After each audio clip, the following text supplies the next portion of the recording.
Each life we incarnate into has a divine purpose. For the majority of people on this planet, their purpose has eluded them. We have become so distracted with the struggle to survive that we have forgotten what we are here to do. In alignment with the sacred laws of nature, the ultimate purpose of all existence is to create and evolve. We certainly do not incarnate into life with the intention to destroy. And yet, we have come to live in a very destructive world. As a result, there are many out there who feel lost or adrift, whilst knowing deep down inside that something is very wrong with their reality. Many people wish they could do something of value, anything that is purposeful, instead of having to submit to a system of slavery in order to survive. It is important never to let go of that feeling. That is your soul crying out to you, telling you that your life has value and that you do indeed have a purpose. The most important thing you can do in life is to recognize your purpose, and often that requires a lot of soul searching. Life indeed dishes out some pretty tough challenges, which will either move you closer towards your purpose path, or will give you great training for when you finally realize what it is that you came here to do. But more often than not, the very clues about your life's purpose are hidden in plain sight, woven into the very fabric of our existence. But we are so easily distracted by irrelevant details that don't really matter, that often we miss the very obvious right in front of us. It is because of our willful ignorance of anything that does not fit our preconceived ideas that the truth about the nature of our reality is so readily hidden in plain sight.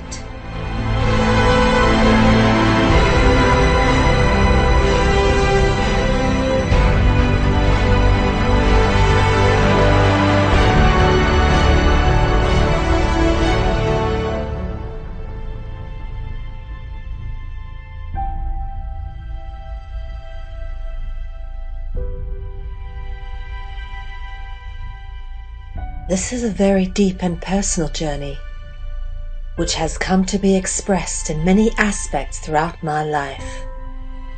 This is not just an attempt to retell a bunch of research and pass it off as my own, for I am very grateful and openly acknowledge all the many wonderful people that I have been given the opportunity to work with and to learn from in order to get to the point where I've come to know what I now know. This is a journey I was always destined to go on, and likewise, how I have come to know this information forms as much a part of the story as the information itself. Your life. Good evening, everybody. My name is Mel V, and this is Dragonology. Tonight is episode 7, and today is the 7th of May 2015. It is 9 p.m. in London and Morocco, 10 p.m. here where I am in Central Europe and my home country, South Africa, 4 p.m. in New York, and of course the next morning in Sydney, 6 a.m. over there. So thank you if you have tuned in. We've covered off quite a lot in the previous 6 episodes of Dragonology, and if you haven't had a chance to have a look at any of them, please do yourself a favor and go back and watch them. They will give you a much deeper understanding into the material that we're about to dive into, but also I think it's difficult to sort of go at this all in a linear context, although we try to, with every episode that we do, keep it as complete within each episode. So that if it happens to be your first episode that you're watching, then there is some kind of congruency from start to finish. It's not just a chunk out of a much bigger story. Everything within what we do has cycles within cycles, and we do try to tie together the beginnings to the ends so that people can understand how everything is connected. But for those who don't understand or don't know, or perhaps are new to this material, a brief explanation as to what dragonology actually is, as defined by myself, because I've coined the term dragonology as a replacement for the word mythology, which is somewhat misleading and misrepresentative of the genre of study, which deservedly spans a much greater context and is tied together through many common symbolic representatives. But the way I define dragonology is simply, in the context of which we're dealing with tonight, would be the study of anthropology through symbolic expression rather than through the scholarly indoctrinated textbook expression of the dominant culture. Now, it's important to understand that almost all of history has been written from the point of view of the dominant culture. What we are looking at is we're looking at history through honest expression. In other words, looking at things that are actually there, actually exploring things like artworks, music, stuff that's carved in stone, that's unchangeable, immutable. And this is a lot of what we've explored over the past few weeks. So as I said, if you haven't checked any of the previous episodes out, do go back and have a look. A lot of interesting stuff and a lot of mind-blowing ground has been covered. Now, the purpose of what we're doing and the actual reason for why we're studying dragonology is because the study of dragonology proves that our entire culture is in fact rooted in dragon worship. Pretty much all of what we engage in that's auxiliary to us is pretty much an artificial construct. And a large part of that artificial construct can be traced back to the dragon, or more specifically, giving homage to the dragon in the form of energetic homage or worship. Now, I notice, please notice that I've made the word dragon purple, and that's not by accident. We always make anything to do with the dragon purple when we go through the etymology. And the word worship has the OR root, which is the most common root when we're talking about dragon etymology. Now, we've spoken about various elements of culture over the past few weeks, and just want to take you through what I consider a few dots that need to be connected to each other so you kind of understand where we're going with tonight's material, as well as perhaps for those who haven't seen previous episodes, connecting some of the dots together so that you can understand, what words link together. Culture is a mechanism of control. And as I've said, everything that's an artificial construct, everything that's auxiliary to us is pretty much placed upon us for the purpose of control. And that's done through various mechanisms. We've spoken about music, various things there. Orpheus, the god of music, Pan, this pan flute, the muses who give the name to the word music, which is the art of the muses. We've done a lot of this. Frequency, obviously everything is about frequency, energy, vibrational frequency, and music as well comes in different frequencies. And a lot of music, particularly modern day music, contributes towards our cultural identification and programming. Going back in history, we've covered off a lot of art, looked at a hell of a lot of ancient masterpieces and covered off some artists, sculptures, architecture from the ancient worlds, and really delved into that to explore how we've got the dragon influence creeping in through various representations. And of course, art was the precursor to what became modern day media in the form of print work, and then what incarnated into television. And of course, cinema. The Hollywood is just owned by the CIA, the Vatican, and basically it's nothing more than a big propaganda machine designed specifically for the purposes of programming humanity into a specific cultural identity.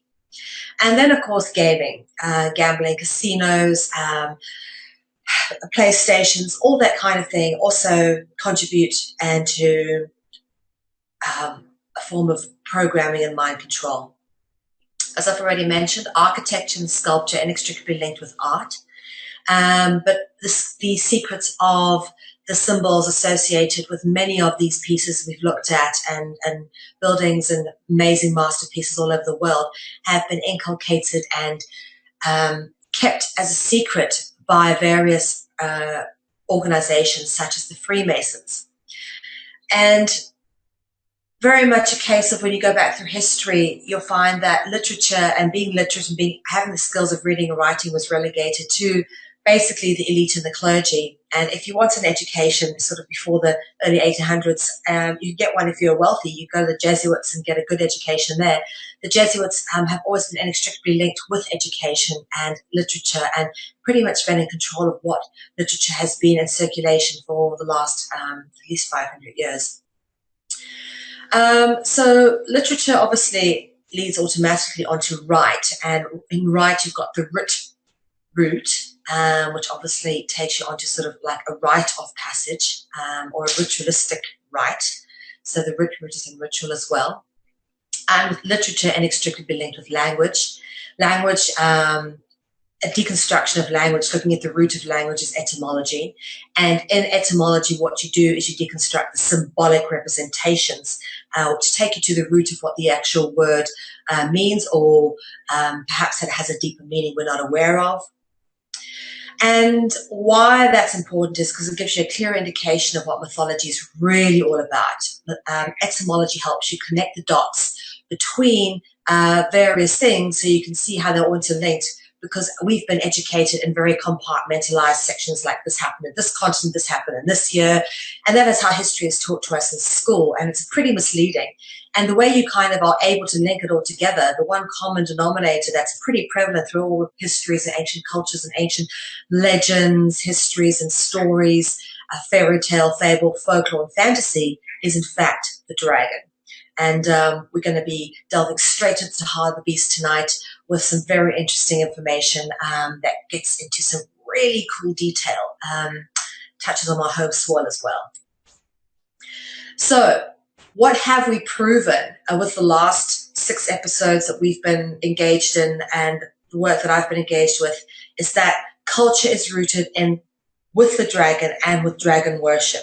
Okay, that is what inextricably has been proven with looking at things that are left over from past histories, things that people carve in stone. I mean, it's not easy to carve marble. You don't see a lot of it around these days. It's a really difficult thing to do and to get right. But yet these dragons and half human, half serpentine beings turn up carved in marble, carved in stone. You know, and it's the things that people find important which find place in their mythology and that they feel is worth preserving to such an extent they'll go to the effort to carve it in marble and stone and represent it that accurately and that skillfully. So the aim of what we are going to be doing today, in the context of what we've been doing for the last 6 episodes, is to demonstrate the control structure in its various levels, okay, to give an explanation of the true function and purpose of the various institutions, and to demonstrate how it all interconnects, and of course to demonstrate that humanity's history, freedom, and fate is related to the dragon. And the way we're going to be doing that, the how, is by following the symbols, see how they interconnect and where they show up, and of course where we end up on this little trail of investigation. So starting with the basics, for those who aren't aware, I don't think there's many people who watch my work who tune in who don't have the basics kind of down, but just in case you don't, let's cover them off. Basically, we are not free. You know, no brainer. We are controlled. Humanity is in a dire state. Half the planet live on less than $2 a day. War is perpetuated purely for the purpose of profit. we're being systematically poisoned, and 1% of the world's population control 90% of the planet's resources.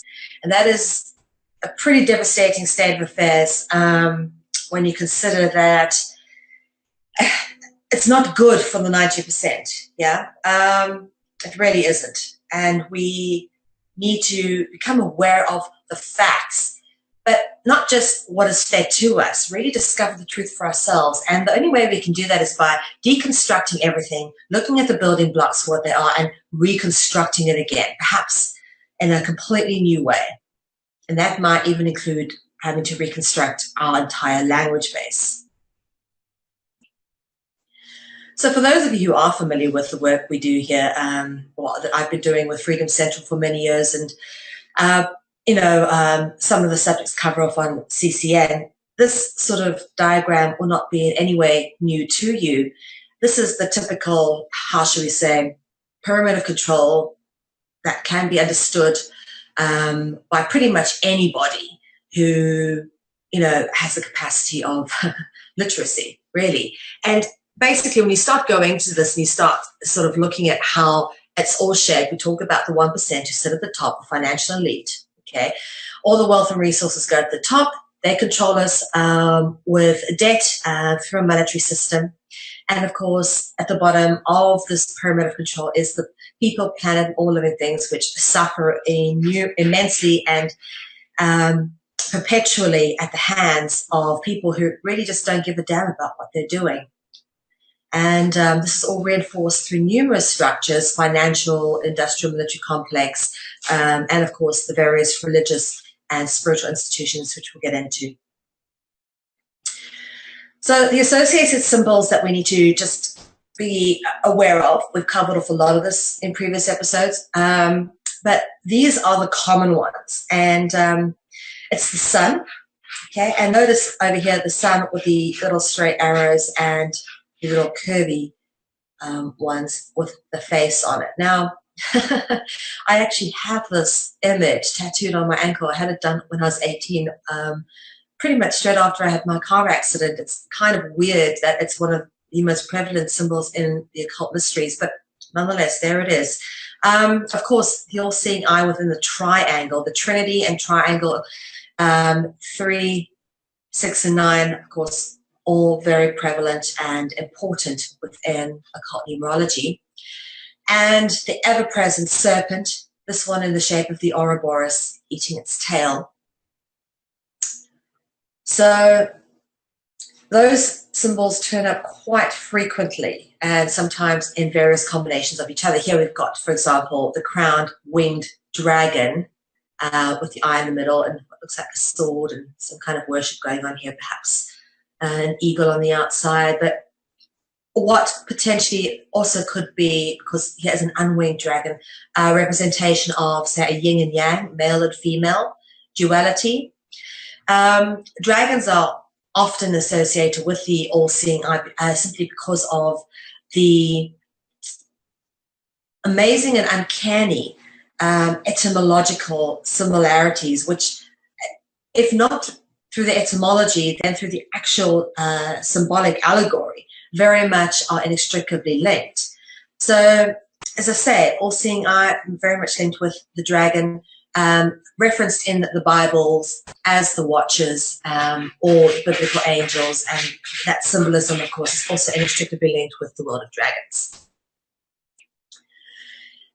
Here are what we could call a representation of the hexagon angels, which are the 6-winged angels, or the seraphim. Notice the halos on them, but typically depicted with eyes in the wings, indicative of the Watchers.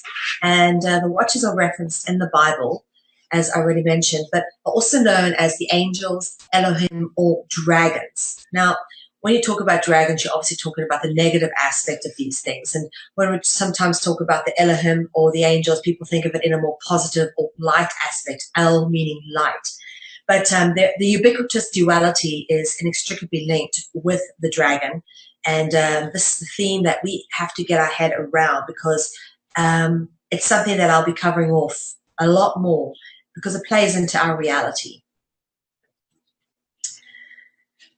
Now, the all-seeing eye turns up, of course, in the Freemasons logo, various deaf incarnations of them. And it forms part of the icon of many interesting things and turns up in many interesting places. And it's wherever you see this all-seeing eye in the triangle, even sometimes just surrounded by light, the sun, that's very much what it's representing. You've got to take notice. Okay, what is it saying? Now, you notice here, we've spoken a little bit about Mr. Crowley before, especially when we covered off music and modern day culture, but have a look. And his triangle hat has got this very same as we saw before. Okay, look at that. That's the same motif, pretty much. Yeah. So, sun rays in the form of a six-pointed star, hexagram, with sunlight.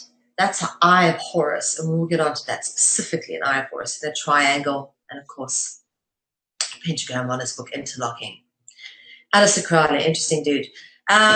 He was considered an occult master, a ceremonial magician, and called himself the Beast, founder of the cult known as Thelema, and a big proponent of the Order Templar Orientis. Now, Thelema has the THE, which is the root word. Is the root of theology, and quite simply means God. Theoi is the plural, meaning gods. Again here, where does it turn up? But in a Catholic church. And I really like this depiction. If any of you have watched my previous Dragonology episodes, we've been through the meaning of columns and spirals and all the architecture bits. And it's really lovely to see this one turning up on a beautiful ionic-styled column pillar. But yeah, all-seeing eye, triangle, sun rays, or triangle. And this particular one, all-seeing eyes are commonly found in, on, and around Catholic churches. I misspelled church. Catholic churches, basilicas, and cathedrals. And the one that I've just shown you, this is it's taken a step further back. These are actually photographs I took. This is one I've taken. This is what I've taken. This is this. But it's just different aspects of it. And you step back and you see what all the same things we've spoken about: arches, columns, spirals, all encoded into this. It's a serpentine architecture, locking down the Ophidian vibration. It's all encoded in there. And of course, the dome on the top with the cross over there. That's just, of course, stepping further back from this cathedral. And this is in Leiden in Holland. Very interesting place, Leiden, because it's supposedly the home of the Bilderberg group, who apparently have offices in Leiden University.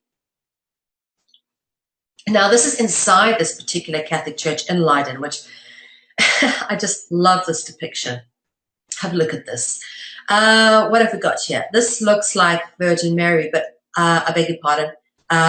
We can't really work it out because that's a lily in her hand. So could it be Lilith? Because this could be the Garden of Eden.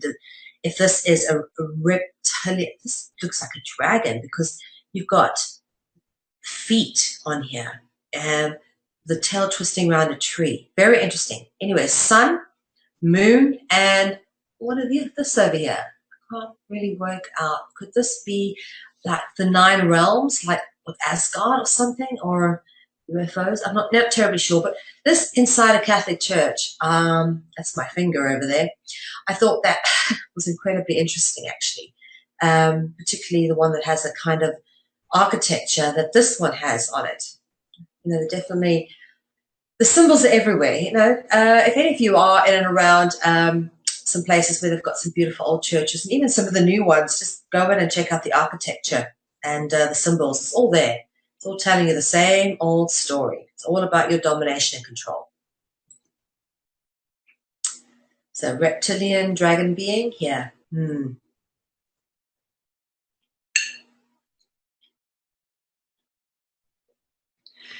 of course, the most common element of our control being the monetary situation. And it's interesting, yes, again, the all-seeing eye turns up where? But on back of the $1 bill. The capstone floating above the pyramid. Now, this is actually the letter A. The letter A is modeled on this particular, the alpha, is actually a representation of this particular symbol. That's why you have that going down there with the belt across the A. That's what we were taught, how we were taught about in school. But the all-seeing eye is commonly found on the back of the $1 bill and many other interesting places. So Aleister Crowley had an Eye of Horus in his particular hat, and the Eye of Horus has this distinguishes it as this particular piece that comes down here. And yeah, this is an Egyptian representation, very interesting. You've got a uraeus on the front end of this one, yeah, a rearing cobra.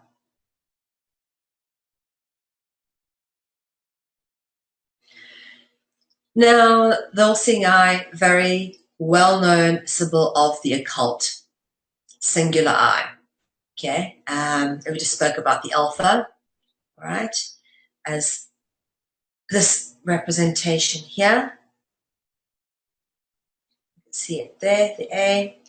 All these little symbols in this particular cult, some Latin text in there, not even sure what it says, but basically the word occult has a couple of interesting roots in here. First, cult, right, which again brings us back to rite and ritual, but also oculus. The word occult is rooted in the Latin word oculus, and oculus means eye, and that has the kulu root, and kulu, kolu, kola, kula, it's all a specific root. For example, would be the root of column, Columbus, and Dracula.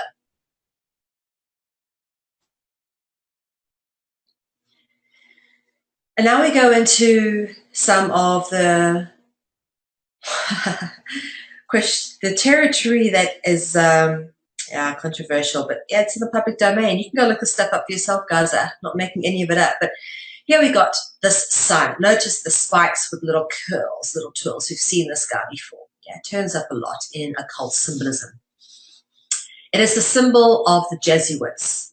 The Jesuits is a Catholic order. The full name is known as the Society of Jesus, but it's shortened to Jesuits because it's actually an insulting name given to them because they overuse the word Jesus, and as a result, were given the name Jesuits for the overuse of the word Jesus. But basically, the Jesuit symbol depicts the sun and the acronym IHS.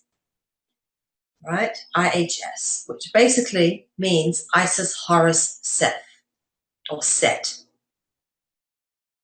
And these guys are Egyptian deities. Let's have a look at some of the representations of them. Isis, beautiful depiction of Isis. This is an old one, this is obviously a more modern depiction, but this is inside temple. Isis depicted with wings, yeah? Here we go, depicted with wings. And you'll notice here, a resting cobra, the DJ, that is common with the royalty dragon bloodline, this particular symbol. I also want to just bring you to notice the owls in the background, very common with Isis and Mother Goddess figures. And then, of course, over time, the basic primordial deities stayed the same, but they've just taken on different labelings as various empires have been conquered, churches torn down, rebuilt, relabeled, but ultimately it's the same deities under different labeling, different names. So this would be the original sort of representation of Isis, and this is actually an ancient Egyptian carving, and you see she's got the rearing cobra, the uraeus, on the headdress, and so has Horus over here, okay, indicating his Porphyra Gentius, purple born of the dragon bloodline. Interesting depiction. And then obviously a Latin version when they became Christianized, a more Latin version of it. And then I'd say a very much more recent version of Mary and Jesus. Again, notice the halos, always around dragon bloodline, holy people. And of course, Horus, the solar halo, again, depicted in Egyptian art, often surrounded by a uraeus, a rearing cobra or serpent around the sun. That's a solar disk on top of Horus. So he is a sun god, okay, with the serpent. And we've spoken as well before about how the bird and the snake are inextricably linked through words such as Calambra and Calubra. One actually means dove, a Calubra means serpent, and Calambra means dove. And colombe in French means dove. So etymologically, the dove, the bird and the serpent are linked, but also symbolically they always seem to turn up together, and particularly noticeable in Egyptian art through the representation of Horus. Then, of course, there's Set, sometimes represented as the god Anubis, the god of dam or god of judgment. But the story being that Horus was the god of the day and Set was the god of the night. And when the sun set, this is where you get the term sunset. When the sun set, according to Egyptian mythology, Set and Horus were always at war, and at night what happened was Set would beat Horus and the sun would set, and basically they would battle all night and Horus would conquer Set in the morning and the sun would rise again. And this is where you get the story of Jesus, the risen sun. He's actually an incarnation of the old Egyptian sun god. So the whole story of sunrise and sunset is inextricably linked with the stories of Horus and Set from Egyptian mythology. And here's a lovely representation of Horus with the rearing cobras, the uraeus, solar uraeus, just the set of cobras on either side of the solar disk. And here he's got wings. Very interesting depiction. And as already discussed, Horus, much like Isis became Mary, Horus became Jesus. And as religions sort of, I don't know, it's difficult. You can't say religions evolve because there's nothing evolved about religion. Say as they were indoctrinated, taken over, rewritten, all the good stuff taken out, all the nasty stuff left in.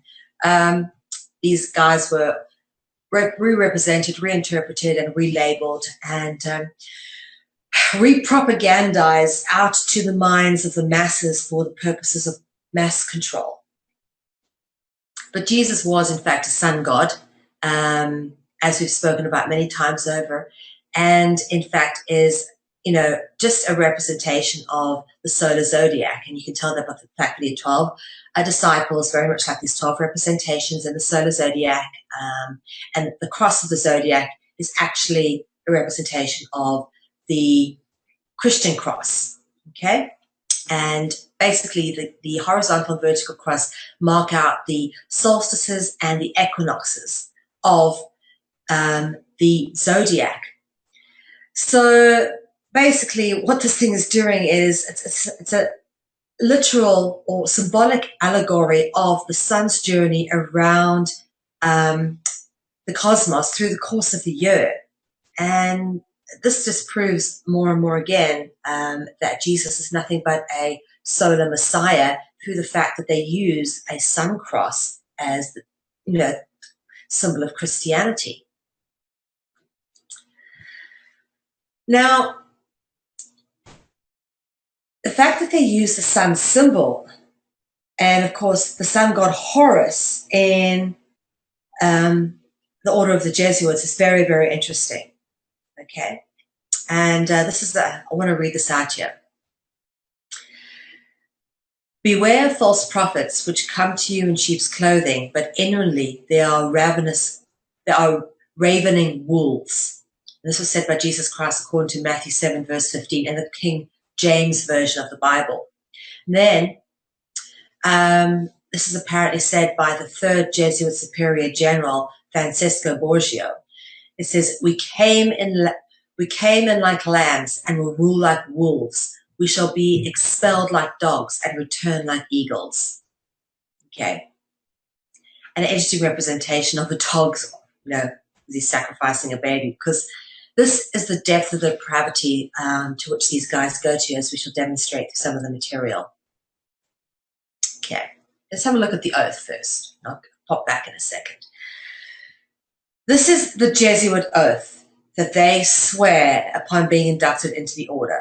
Okay, and they do this with a dagger held at their throat, and upon punishment of death should they break this oath.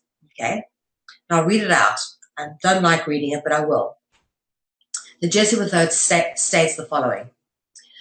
Let me have a sip of mint tea. I furthermore promise and declare that I will, when opportunity presents, make and wage relentless war, secretly or openly, against all heretics, Protestants, and liberals, as I am directed to do, to extirpate and exterminate them from the face of the whole earth, and that I shall spare neither age, sex, or condition, and that I will hang, waste, boil, flay, strangle, and bury alive these infamous heretics, rip up the stomachs and the wombs of their women, and crush their infants' heads against the walls, in order to annihilate forever the execrable race. That when the same cannot be done openly, I will use the secret poison cup, the strangulating cord, the steel of the poniard, and the leaden bullet, regardless of the honor, rank, dignity, or authority of the person or persons, whatever may be their condition in life, either public or private, as I at any time may be directed to do by any agent of the Pope or Superior of the Brother of the Holy Faith of the Society of Jesus.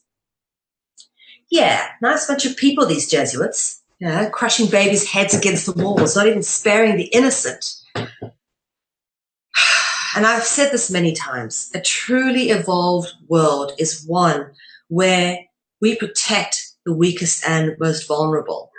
This is not the kind of world that I wish to live in, but we are controlled by these guys. And this is a very prosaic and crude depiction, but for now, this is kind of how we're going to go with this. Jesuits at the top in purple, because, you know, they uphold the dragon legacy. And they control everybody underneath them. So let's have a look. Of course, the Order of the Illuminati, we've dealt with this plenty, the etymology, the illuminated ones, the light, the sun, it's all in there. The Council of Foreign Relations. Now, the Council of Foreign Relations, basically, how this works is they have got agents in every single government around the world. If a government has a Minister of Foreign Affairs, you can bet your bottom dollar that they are liaising with the Council of Foreign Relations. So every government has a Minister of Foreign Affairs, and, you know, it's, for example, I use in South Africa. South Africa once had a Minister of Foreign Affairs by the name of Pik Botha, but he was also a CIA agent as well. So pretty much anybody who becomes a foreign minister has to be very hooked into the whole control, papal, Jesuit, CIA, Kabbalic system. Otherwise, you know, you have no function there at all to them. They'll probably get rid of you and replace you with someone who is of benefit to them. And then, of course, they need to control the money, so they control the international bankers. And not only do they control all the legitimate business, they control all the illegal and illegitimate business too. Let me explain this to you. The only reason they keep certain businesses illegal is to keep them exclusive to certain people, so that they don't have unnecessary capitalization on lucrative markets. Okay, that's the only reason for keeping things like drugs illegal, when it's pretty much controlled by the very same people who control the people that will arrest you for being in possession of those said drugs. Yeah, a lot of hypocrisy. So don't ask me to make too much sense of it. This kind of hypocrisy simply doesn't make sense. That's the whole point, is it's not an organic way of being. Anyway, before I get too soapboxy, let's move on.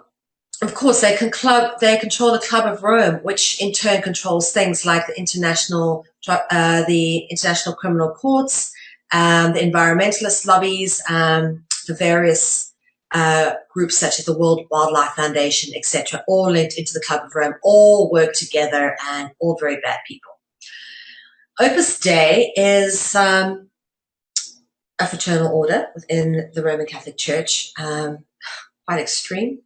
These monks actually flog themselves and cause themselves pain to remind themselves of their obligation to this order. A less extreme version of a secret society, of course, being the Freemasons, inextricably linked and controlled by the Jesuits and to the Jesuits, irrespective of what they say. Lower Masons have no idea what's going on higher up.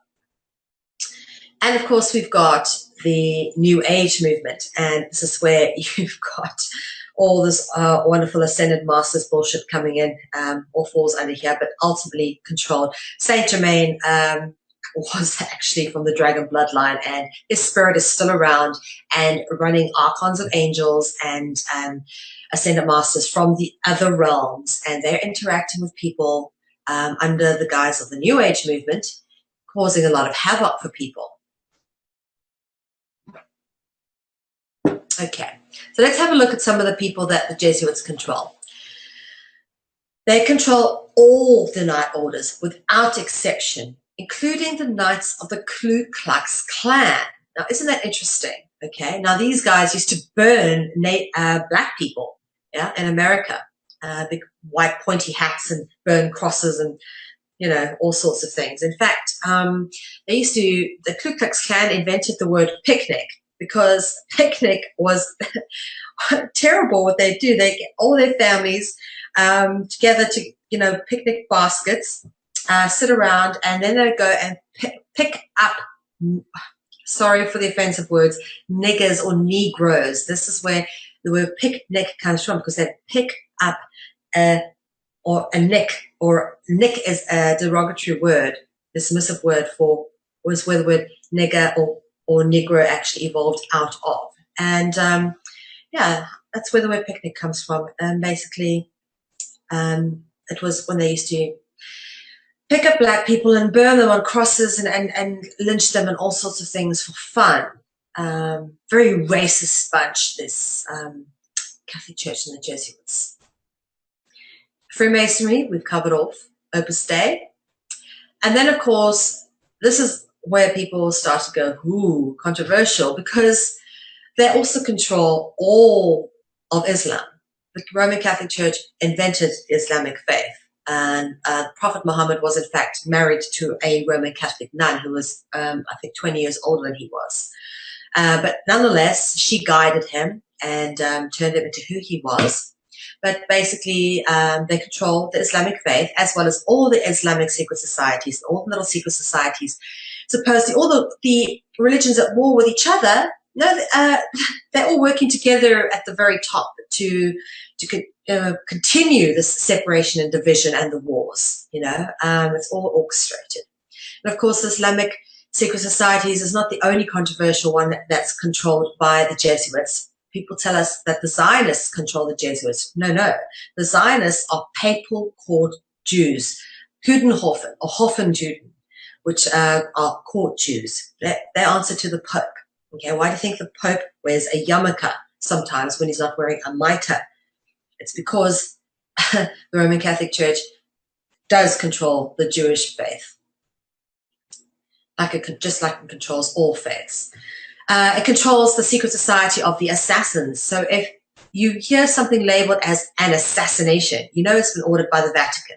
Assassination, anything given the word, a term assassination, okay, is a special Roman Catholic Church, Vatican, Jesuit ordered killing by a highly initiated person who will never get charged with the crime of murder because they have been given the license to kill. These Jesuits control the secret societies, but also the intelligence agencies. MI5, James Bond, who is what? An assassin with a license to kill. So you see where we're going with this, okay? They Jesuits control all fraternal orders, including the Skull and Bones. And they control all fraternal orders, and in so doing control all the universities, well, most of them, most educational institutions. And the very good ones, of course, all have fraternities on campus. And then, of course, as we already mentioned, the mafia, or the Mafia Commission, known as the mob, commissioned by the Vatican or the Pope, and blessed and protected by the Vatican and the Pope. And in fact, the storyline of the mob is played out in Hollywood. Of, they get away with so much, murder, trafficking of drugs. In fact, it's the mob that get the drugs around the world. Yeah. And then, of course, the lower level drug dealers. You've got to have the high level ones who traffic it from port to port. But the ones that distribute it on land, from pub to pub, bar to bar, rave to rave, festival to festival, these are the Hell's Angels. So the organized drug trade is pretty much linked up right the way through, all the way to the top, to the Vatican and the Jesuits, and distributed through the Mafia Commission and the Hell's Angels. And then, of course, the Jesuits control all major cults, including Satanism. And now, the Superior General of the Jesuits, also known as the Black Pope, is far more powerful than the Pope whom we know, who is in fact just a puppet, nothing more than a puppet for a corrupt institution based on, over the years been involved in some horrendous things, apart from protecting pedophiles and encouraging the practice of child buggery, the massive deaths and inquisitions that have been condoned in the name of Jesus, in the name of the Vatican, in the name of Christ. It's, massive civilizations wiped out. Indigenous populations, etc. Anyway, so let's read through this. The world is so diabolically evil. Meet the man that plans it that way. The Black Pope, Adolfo Nicolas Pachon, is the most powerful man in the world and behind the plans for a new world order. He is the Superior General of the Jesuits, or the Black Pope. Adolfo Nicolas and his 6 generals control the White Pope and the Vatican and the entire list below, which are, as we've already mentioned, and we'll go through some of them again just to reinforce this: the Illuminati, Zionists, Global Elite, the Council of Foreign Relations, CFR, Bilderberg Group, which is based in Leiden, which we looked at earlier, the Freemasons, Council of 300, which is businesses and elite families, the United Nations, and the Council on Trent. The Jesuits control the Knights Templar, the Knights of Columbus, and the Knights of Malta, and all other Knight orders. They control the CIA, FBI, NSA, MI5, MI6, Mossad. When it was the KGB, they controlled that too. And every intelligence agency in the world are Masonic and controlled by the Jesuits. The Jesuits have infiltrated most governments and leaders, including Obama, making them puppets to carry out Jesuit orders. And we covered off Disney a lot in previous Dragonology episodes, and I just couldn't help sneaking this little guy in when I was doing the research. I came across this.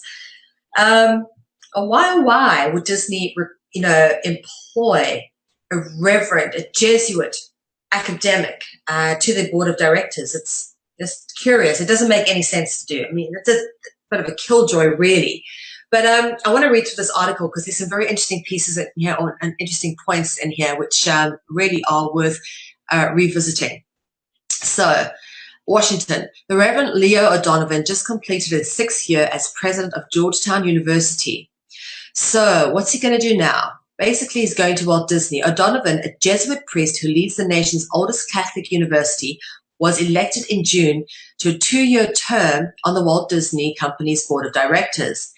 At the time, Walt Disney's products and corporate policies were drawing a lot of scrutiny from religious groups. And that's bullshit, by the way. That's not the reason why they've recruited this guy. It's because, he ran the oldest Catholic university. Now he's going to go run the biggest sort of production company. It's all about controlling the propaganda, control the education, control the media. The announcement of O'Donovan's appointment came soon after the Southern Baptist Convention, the country's largest Protestant church organization, passed a resolution calling for the boycott of Walt Disney theme parks, movies, and merchandise. Well done, by the way, to those Protestant churches. The group censored the company for granting benefits to partners of gay employees and hosting gay and lesbian theme nights. Again, this is just nonsense. Okay, that's not the real reasons. Its leaders say the group is worried that Disney's the world's most recognized producer of families. And there it is. Disney is the world's most recognized producer of family entertainment, and it's now got a Jesuit sitting on its board of directors. Probably had them before. Most of the producers and stuff in Hollywood are controlled by Jesuits anyway. So basically, it's claiming that it's veered away from family values. All right. So the world's most recognized producer of family entertainment has veered away from emphasizing traditional family values, and this is why they claim they've brought this Jesuit priest in. O'Donovan said he wholeheartedly disagrees with the assessment of Disney. Of course, if I thought Disney were changing direction in any substantial way, I would, of course, have questions I would raise, he said. That's bullshit, by the way. I have a responsibility to offer a good advice on the moral implications of some of the company's productions, but I don't think I'll be the only one doing that. So why is he joining Disney's board of directors? Good question. Asked again, it doesn't make sense. Even to a mainstream media journalist, they've asked this question twice. This is the opportunity to influence a major American company that has tried to produce entertainment that is sustaining and enriching to family life. No, it's not. It's destructive of family life. The Baptist resolution is the only one example of a number of conflicts in recent years between Disney and Christian groups. Last year, Catholics lambasted the company and its subsidiary Miramax Films for contributing to the British film Priest, which is a sympathetic portrayal of a homosexual priest. Now, Miramax Film is actually owned by a guy called Harvey Weinstein, and I met his legal representative once, actually. Disney has also caught some heat in October when it revealed that the director of its film Powder was, in fact, a convicted child molester. Well, I thought that was kind of had to be on your CV to be part of the movie industry. You know, pedophilia is Hollywood's dirty little secret after all. Okay, so we get it. A lot of eyebrows went up in the Catholic community about O'Donovan's appointment, but as we know, there's a lot of reason. He's an agent, and he's controlling the propaganda. Okay, so we talk about the Jesuits and what else they control. They control, of course, all the night organizations. And so I'm going to, for this particular the purpose of this Dragonology episode, focus specifically on the Knights of Malta. They've got various names, and I'll take you through them. The knightly nomenclature, that's the right word, knightly nomenclature, the members of the Order of the Hospital of St. John of Jerusalem. Okay, they were known as the Sovereign Order of St. John of Jerusalem. All right, because what happened was the Roman Catholic Church basically invaded Jerusalem, killed off all the Jews, took it over, and basically secured the city. And then these 9 knights who basically came and excavated the roots. We'll go into that. But anyway, they came and excavated Solomon's temple, and that's why they're called sometimes the Knights of Solomon as well. And also known, commonly called the Knights of St. John, and we'll go into that, or the Hospitaliers, which is where the word hospital comes from, because the Red Cross obviously came from them as well. Also known as the Knights of Rhodes, and later still the Knights of Malta. All right, so those are all the various names, and we'll take you through the various allegorical indications of that. Of course, the Maltese cross, you've got to have a look at every single symbol that's associated with these guys. You see it here in the background, the Maltese cross, and basically this cross is intimating, because it's not straight, that there was a circle here. It's reaching out to want to touch each other, the ends there. That's what it's intimating. This actually is meant to be a circle. So it's meant to be a solar cross. Okay, we'll show you how that looks. But what it has done over the years is it's evolved into this, and that's become the Maltese cross. But it originally started off like this. In fact, the crosses on Christopher Columbus's ships look very much like this, as did the Knights Templar crosses. Okay. The Knights of the Maltese Cross by Edith Simon, written in 1961. This is what she has to say about them. The Grand Council and Sovereign Military Order of Malta has headquarters in Rome. These Knights of the Papal Caesar control the banking, industry, and military-industrial complexes of the world. They oversee Chase Manhattan Bank with branches in Moscow and New York. They rule the international intelligence community, the KGB in the East, and the CIA in the West. Okay, so in England, and I lived there, I remember always seeing St. John's ambulance services all over the show. And of course, it's got this cross on it because hospitals, St. John's ambulance, Hospitalia, all use the same symbols and they all come from the same thing. So St. John's Ambulance is the name of the ambulance service in England. And of course, this is the Red Hospital Cross, okay, that we've come to know. Hospitalia, obviously giving the name to hospital. And of course, the Swiss flag. This, been made historically neutral. Switzerland never goes to war, and that's quite convenient because Switzerland is actually where the Vatican's banks are stored, the Bank of International Settlements and all that, based in Switzerland. We've spoken about Basel and the basilisk before, it all ties into this as well.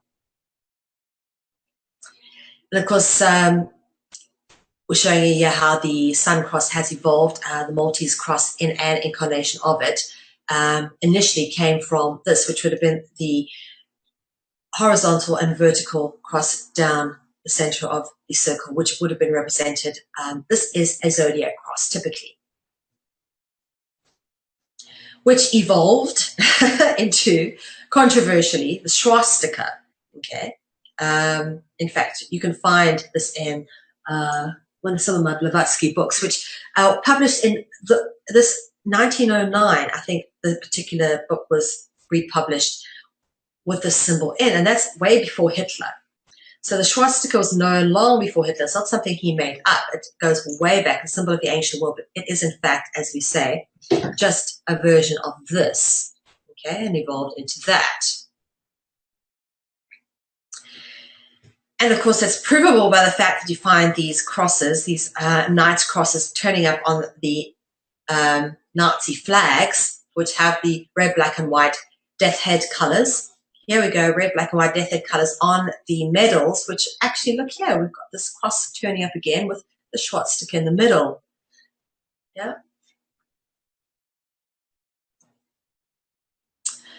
Adolf Hitler. Let's have a look. See the cross over here? He's on his lapel because he was doing exactly what was required of him by his Jesuit masters in the Vatican. There we go, circled for you. You can see it.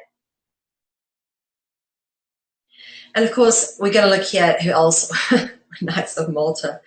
Heinrich Himmler, he was a Knight of Malta. Notice the skull and crossbones, because he was the guy who ran the SS, which is the secret elite army of the Nazis that all wore black uniforms. And of course, Mayor Amschel Rothschild, famous for saying, "Give me control of a country's money and I care not who makes its laws." So interesting people who are Knights of Malta here. And you can see here his crosses, his various crosses that he's wearing. William J. Casey, who said, "We'll know our disinformation program is complete when everything the American public believes is false." And this guy was the director of the CIA. And yeah, not a nice guy at all. But basically hugely responsible for, and he also said that every major media company in America is controlled by the CIA. All of them. Okay. Edgar J. Hoover. He was also a Knight of Malta. This is him with his Shriner's cap on because he was also a very high-ranking Freemason. Very strange dude. Cross-dresser, homosexual. And in fact, this is a book written about him back in the 1960s. Look at the knight in the background. Interesting, called Modern Knight Erin, okay, because he was a knight.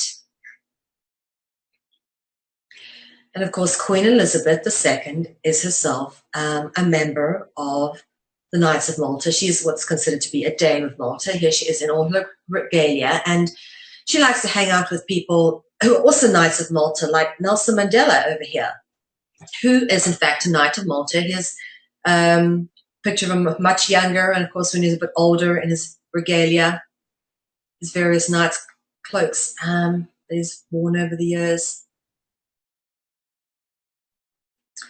And this is a South African stamp, postal stamp, R2, about 20 euro cents worth of a stamp, and shows Mr. Mandela in his Knight of Malta uniform. They don't even hide it.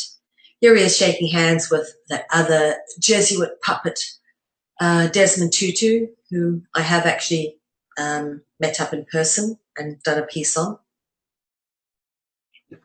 And of course, Nelson Mandela's successor, Mr. Thabo Mbeki, basically got through his presidency on cocaine and alcohol, and basically needed a saline drip every morning when he woke up. That's how you go about living with your conscience when you're continually screwing over the people you're supposed to be helping. Now, we've seen this picture before. We've dealt with it in previous Dragonology episodes, but we're going to be going on to who St. John was and the Knights of St. John, why it's such an important order, the Knights of Malta, Knights of St. John. Now, we've spoken about Grail mythology quite a bit as well over the course of the past Dragonology episodes, but turning up in the stories of St. John, you've got a Grail, again, normally with red wine, with a serpent on it, okay, depicting the royal dragon bloodline. St. John, or John the Baptist, was of the royal dragon bloodline, as depicted here by the fact he's got a halo. That's always the obvious depiction, okay? Normally around angels as well. Why? Because they've got wings. Anguiem are dragons. So you see little serpents coming out of this cup. Two depictions of St. John, okay, very commonly depicted.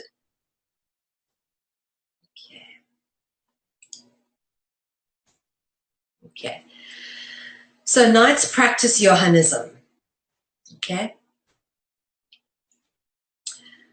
Knights practice a form of, well, cultism called Johannism, and that's where the Knights of St. John get their name. It's from Johann, John, okay? Not all the Knights of St. John practice Johannism. The Templars founder Hugh de Payens came into contact with the Johannites, who claimed uninterrupted succession of the pontifical power of Christ through St. John. Supposedly, John's 60th successor, Theoclet, instigated Sir Huans into the secret mysteries of the sect. Now, notice Theoclet, T-H-E, okay? Serpent root word for God. And eventually designated him as the successor of the secret priesthood. Johannism was therefore the secret religions practiced by the Templars, Knights, and the Knights of St. John.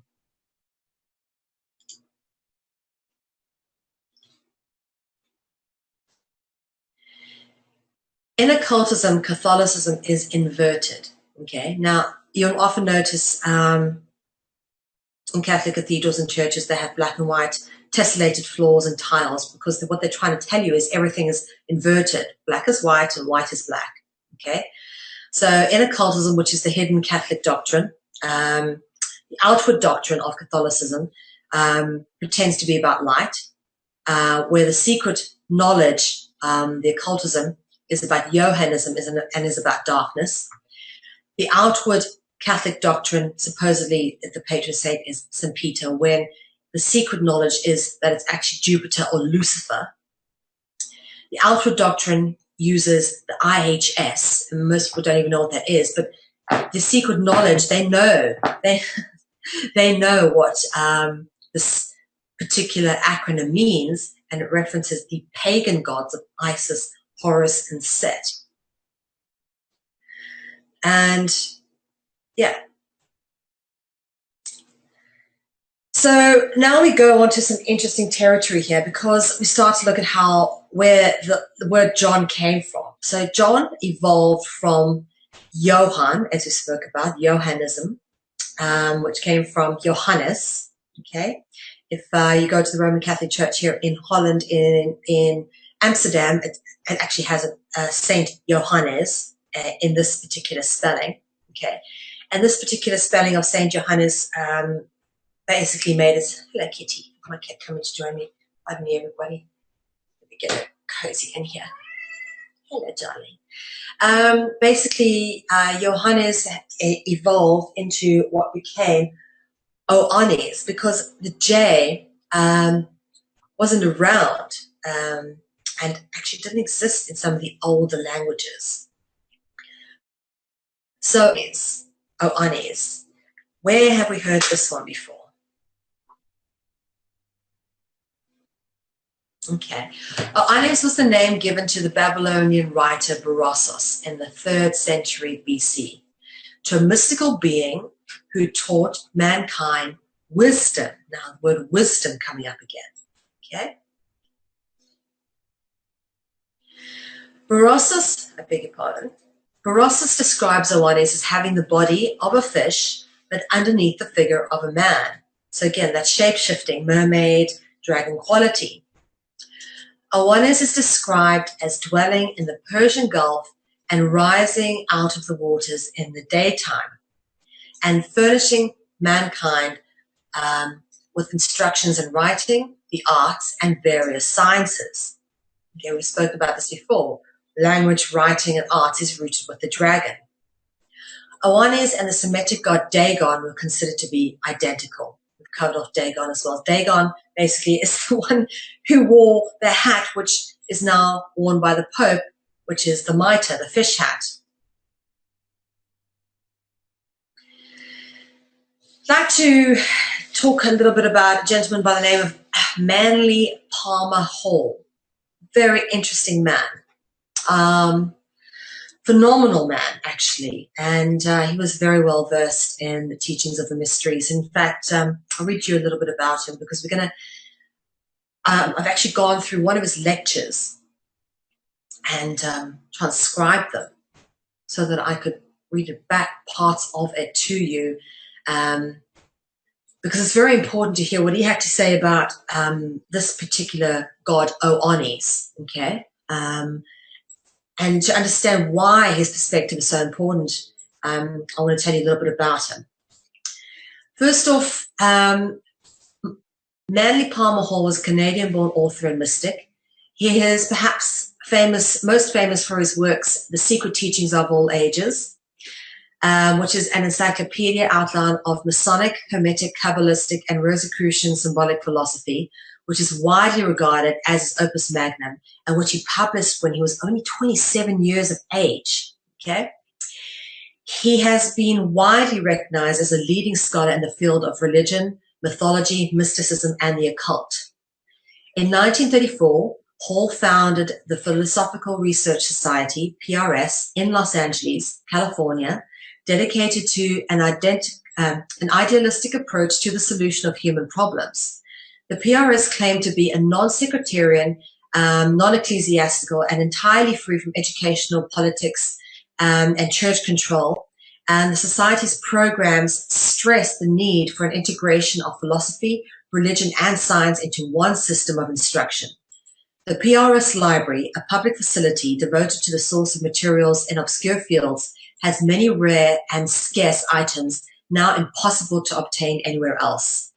In 1973, almost 47 years after the writing of The Secret Teachings of All Ages, Hall was recognized as a 33rd degree Mason, having never actually gone through a Masonic initiations of any other kind, which is the highest honor conferred by the Supreme Council of the Scottish Rite, and the ceremony was held at the PRS on December 8th, despite the fact that he had never actually engaged in any masonry craft. And that's quite unique.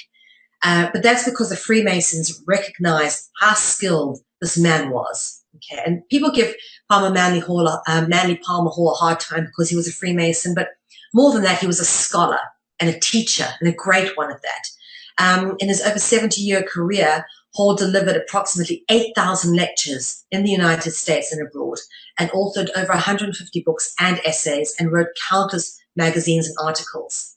Furthermore, when he died, he bequeathed his entire collection to Jordan Maxwell, who has gone on to go through all of Palmer Manly Hall's stuff and put out a lot of research, and it's largely based on Manly Palmer Hall's work. But what I want to show you here, and why I put this here, is we've been covering off a lot of the flat earth stuff recently on Conscious Consumer Network. This is the cover of Manly Hall's book, The Secret Teaching of All Ages. I'm not sure which edition, but I want to point out the symbolism here again. Okay, the serpent from above, the serpent below, the dualism, the good and the evil. And then the serpent going round, eating its tail, the Ouroboros. Okay, and look what we have here, the flat earth. This is Asgard, okay, the tree of life coming out the top. And what would be the Antarctic, the circle of ice around the flat earth with the dome over the top. Interesting that, isn't it? And of course, the descent into the underworld. So this is what Manly Palmer Hall had to say, and this is directly quoted from his voice speaking. I've actually gone through his old lectures. We are told by Plato and several other historians of our time that various agencies, various merchants, explorers from Atlantis visited other lands. Among those who visited other lands were the priests of the Atlanteans, those who visited the golden serpent, the great golden serpent. Serpent worship is one of the oldest religions in the world. Now, these various missionaries, shall we say, went to primitive people as we send missionaries today to underprivileged or gradually evolving groups. And these missionaries set up various institutions in the different parts of the empire, the parts that were not actually destroyed by the destruction of the Atlantean centerland. Now, it seems to me, and I realize this is hypothetical, but it seems to me that this explains a series of legends and myths which are of interest. We are told, for example, that the people of Chaldea and Babylonia were very primitive. They had not even yet discovered the use of fire. They did not know how to cook food. They did not know how to keep records. They did not know medical knowledge. They had no law to live by and no governments except for tribal communes. And in the midst of all these times, while they were living among the shores of the sea, something strange happened. A being came out of the sea. This being, who they called Oannes, had the body of a fish and the head of a human being. And he wore on his head the head of a fish on, he wore on his head the head of a fish on end. And if you see the old pictures, you realize that his hat is what we call today a mitre, which practically exactly the same shape as a fish's head. And you'll find it here on top of the Pope. Yeah? This is Manly Palmer Hall here. We carry on with the lecture he gave where he says, and this man who came out of the sea, he had scales. He carried symbols, perhaps a cross, with him. And he came to these people and he taught them. He taught them. He gave them a written language. He gave them knowledge of agriculture. He taught them astronomy and the mysteries of the stars. He helped them to build a permanent government, introduced them to the mysteries of architecture and the building of cities. And he also taught them the ways of the heavens and the mysteries of the gods. And he taught them to live in obedience. And he told them in due time he would return. And then he went back to the sea, promising to come back one of these days, sometime in the future. And then he walked out into the sea and disappeared. So they waited, and they kept his laws, and they kept his rules for years, but he never came back. Now, the opposite side of the world, something else was happening. The people of Central America were living in the very same primitive state. Some of them were cannibals. They had no homes except for rude huts. They had no instruments other than cups cut from stone. They did not know how to cook their food. They had no written language and no way to keep their records or their history, no knowledge of any of these things. And while they lived in this primitive condition, a strange thing happened. An old man came to them riding on the back of serpents, and he came to the shore, and he was welcomed by them, these people. And his name is preserved in 3 great languages of the central cultures of the period and time and place. To the Aztecs, he was Kukulkan. To the ones who lived around the Palenque, he was Votan. And to the Mayans, he was Quetzalcoatl, the feathered serpent. And this man came from the sea with a bonnet of wonderful plumes, almost like wings. And on his breast, he carried a cross. He came to them. They received him with regard and esteem. And he taught them all these beings that Oannes had, I beg your pardon, Alanis is actually meant to be Oannes. And he taught them all these beings that Oannes had taught, what Oannes had taught the Chaldeans. He helped them to establish a permanent way of life. He gave them beginnings of written language, the only written language in the Western Hemisphere. He gave them good government, and he said, "Now I'll go away, but keep the rules I have given you. In due time I will return and claim the empire. But in the meantime, obey the principles I have taught." This being went to the sea, and as he stood there, he said to the people that had assembled that a very bad power was coming forth from the south to destroy the empire. Then there are 2 accounts of what happened to him. One says that he called to the sea and a raft of serpents returned. The other explanation is that he was transfigured, shapeshifted, and rose to become immortalized and deified in the planet Venus. He said, "I will come back," but never came. The same story exists in China. In China, the Reformation and Restoration was a result of a mysterious being who came out of a fish's mouth and rising out of the sea, taught them the secrets of life. In India, Vishnu, in his first incarnation, is born from a fish's mouth. The same story exists in China. We can dogmatize this and what it means, but certainly at some remote period, around 10,000 years ago, the same doctrines and the same concepts and the same beliefs reached all parts of the world. And we still are still reserved and preserved in mythologies of all cultures. The legends and allegories of ancient cultures and ancient peoples were recognized as the ultimate source of civilization. We can't dogmatize what this means, but certainly at a remote period around 10,000 years ago, the same doctrines and concepts and beliefs reached all parts of the world and are still reserved and preserved in all mythologies, legends, and allegories of ancient peoples, and were recognized as the ultimate source of civilization. So moving on to my homeland now, Dr. Krena Mutwa, Zulu Sangoma Sanusi, the official keeper of the real history of Africa, okay? We're going to be looking at some of what he has had to say about this from a completely different perspective and taking into account what Manly Palmer Hall had to say about everything. You know, we need to have a look at as well, compare that, because Manly Palmer Hall is just such a great scholar. So what you got to do is you've got to take his work and compare it to, some of the other great scholars of our time. And as I say, Dr. Krena Mutwa, the official keeper of the people of Africa, we've looked at sort of what's happened in Babylonia, what happened in Central and South America.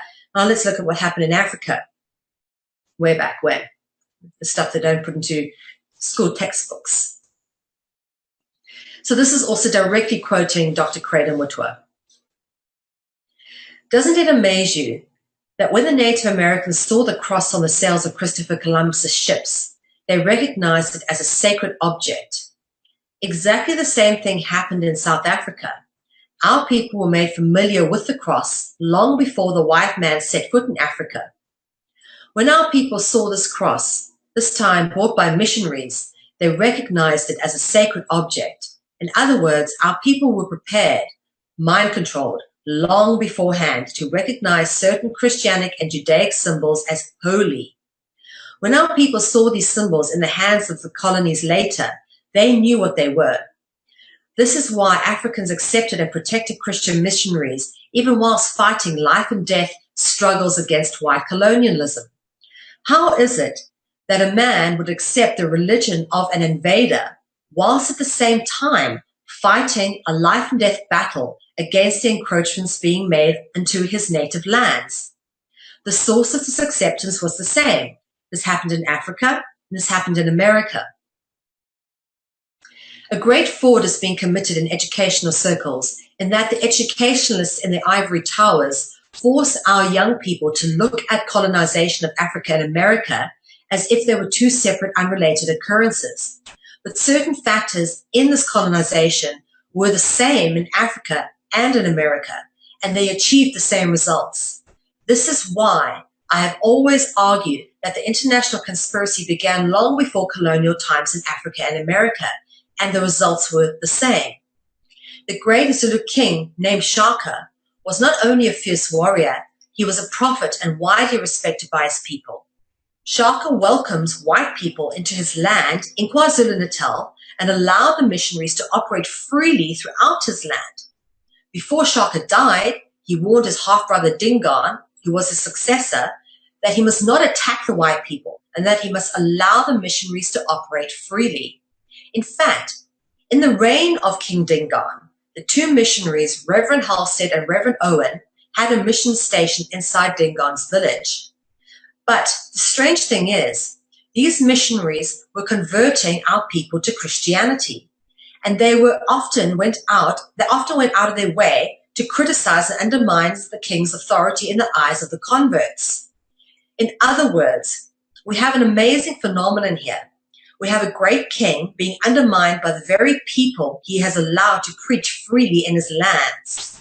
Why? No South African scholar has ever been able to answer this question, or has ever asked themselves why. Why were our people so seemingly stupid as to let a foreign religion into their country? When the Belgians colonized the Congo, King Leopold declared that the Congo was to be his personal property. King Leopold's men tortured and murdered several million Congolese people, despite the fact that these people were the slaves and were slaves in their own country and suffered terrible misery and humiliation. Some of them even getting their hands cut off in the rubber plantations if they didn't bring in enough rubber. And they would actually, as far as I remember, one in every so many people would be like brutally murdered, hacked to pieces, just to set an example for the others. And despite all this terrible misery and humiliation, the Congolese people still respected and followed the Christian missionaries, and in fact gained hope from them. In 1907, in the country now known as Namibia, the Germans embarked on a policy of genocide against the people that were known as the Hererals. The Germans tortured and slaughtered so many men and women of this tribe that up until as recently as the late 1940s, the Herero women were so traumatized by what happened that they were not able to have children. But in spite of the hideous genocide committed by General Luther von Troff and the Herero people, despite the horrendous genocide committed by General Lothar von Troffer, and the Herero people still cling to the Christian faith. Why? The question is, why? When King Dingaan, king of the Zulus, murdered the white Voortrekker leader, Piet Retief, the act was watched by Reverend Owen and Reverend Halstead from their mission stations, which was built on the hill overlooking Dingaan's great village. Halstead and Owen, who were unharmed by Dingaan, decided to flee from that place, and Dingaan was genuinely upset that his favorite preachers had decided to leave him. King Kletsitswayo, the warrior king who won the Battle of Indiswane in 1875 or thereabouts never harmed his missionaries. The king Dinizulu, who succeeded King Kletsuswayo, was brutally tortured by the English and had great friendship in the Bishop Colenso and his 3 daughters. Even though he had suffered so much at the hands of the English, he never abandoned his Christian friends. The bishop and his family comforted him and depended desperately on the Bible in the darkest hours. Okay. The Aboriginals, like the Africans, were deliberately softened up long before they were colonized by the white people. They were mysterious men who often posed as gods, who undermined the will of the Aboriginals to resist the encroachment of the colonialists. Captain Cook, who is the person who was supposed to have discovered Australia and New Zealand, was actually funded and controlled by the Royal Society, which is a Freemasonic society operation in London. I have come across these characters in hoods who have constituted much of the manipulation of our kings and leaders, says Dr. Creda Mutwa. So let's have a look at this cross symbol again in the circle. And it turns up, interestingly enough, on Dr. Creda Mutwa's necklace of the mysteries, which, by the way, was stolen in 2010. But this thing is said to be at least 1,000 years old. There's a cross with a circle in it depicted on the hand of the necklace of the mysteries, which sits here just, by the way, below what would be a reptilian or dragon-like being with supposedly a golden penis. Who knows what that is? But here is a close-up of it, okay, of this non-human-like alien being. And he has an eye, an all-seeing eye, a symbol that turns up a lot. And here is a circle with a cross in it. And here you've got the depiction of Orion, which is interesting to note. Here we go, some more depictions going on. This reckons that this could be an Illuminati pyramid. There's a hexagram and constellation Orion. Creda Mutwa goes on to say, the Christian missionaries behaved like dictators. They ill-treated our people. They humiliated them and stole huge tracts of land from our people in the name of Jesus Christ. If you go to Durban and you come to a place called Marion Hill, you'll find one of the biggest and oldest mission schools in South Africa. Marion Hill sits upon a huge piece of land which was stolen from the Zulu people by a missionary called Shimlet. Even to this day, the people of Marion Hill will tell you that this man was not only a crook, but a pitiless exploiter of black people. He was a monk, but he was much more than a monk. It was said that this man worshipped not God, not the Virgin Mary, but Satan himself. The missionaries used to employ the tactic of preaching to the so-called gospel to our people. At the same time, they used it to manipulate our people into parting with some of their holiest relics. The missionaries established hospitals in their mission stations, and when an African was brought there, sick and dying, the missionaries used to tell the Africans that as a condition of entering the hospital, he first had to be baptized as a Christian. Also, another condition of entering the hospital and receiving treatment, the sick African had to surrender all the artifacts from his ancestors that had been in his possession, and again, the people were robbed of their heritage. Our people were robbed of scientific equipment. Our people were robbed of irreplaceable artifacts, some of them dating back hundreds of years into the past. When missionaries came to South Africa, they deliberately created a huge wave of animosity between those blacks that they converted and those blacks who resisted the Christian conversion. They created such a divide that they actually broke up huge families. It got worse when Catholics, Protestants, and other religions spread through South Africa. There was deliberate development of conflict of a nature that exists between Catholics and Protestants in Northern Ireland. Black Protestants were forbidden from talking to Black Catholics, and Black Catholics would not even ask the time of day from Black Protestants. And this goes into the old adage, of course, of the game which is being played. In the game of conquer and divide, or divide and conquer, we are merely pawns. They keep us busy fighting each other instead of fighting them. And this is how they mind control us. They mind control us through manipulation and propaganda. Okay? And this is what we'll be covering off next week. We'll be going into the propaganda and mind control elements and stuff. But just to give you a bit of a taste of where we're going, what is propaganda? Simply put, propaganda is the manipulation of public opinion. Material which is meant to persuade or change opinion. Though it often varies in form and technique, it always serves the same purpose. And that purpose is for mind control and for control. They control our minds to control us. Propaganda is communication used for the purpose of persuasion. Okay. That brings us to the end of Dragonology episode 7. Dragonology episode 8 airs on the 14th of May 2015 at the same time. As I just said, we'll be going into the elements of mind control and propaganda. If you have missed any of our previous episodes, feel free to go and download a high-definition version of Dragonology from effiemarket.com.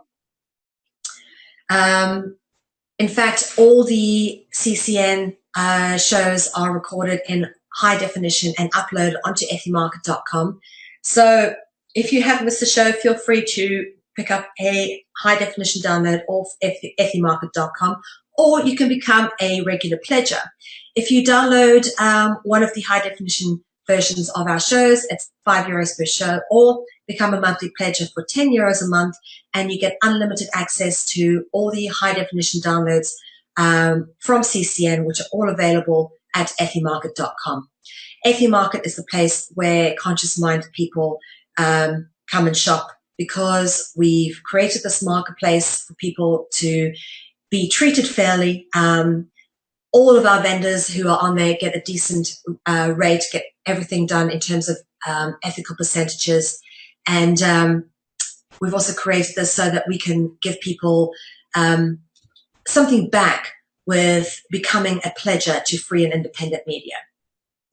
Of course, we're still trying to get the Encyclopedia of Dragons project published. So if anybody is interested in donating to that, please do. And you're welcome to go onto our homepage at consciousconsumernetwork.tv and just hit on the big red heart, the donate button, and donate there, or become a monthly pledger, €10 a month, and it goes to supporting free and independent media. And as always, we do support you. We do thank you for supporting free and independent media. And we'd like to wish you a very good evening from us here at Conscious Consumer Network. We will see you next week. My name is Mel V, and it's been great being with you. Thank you very much. Good night.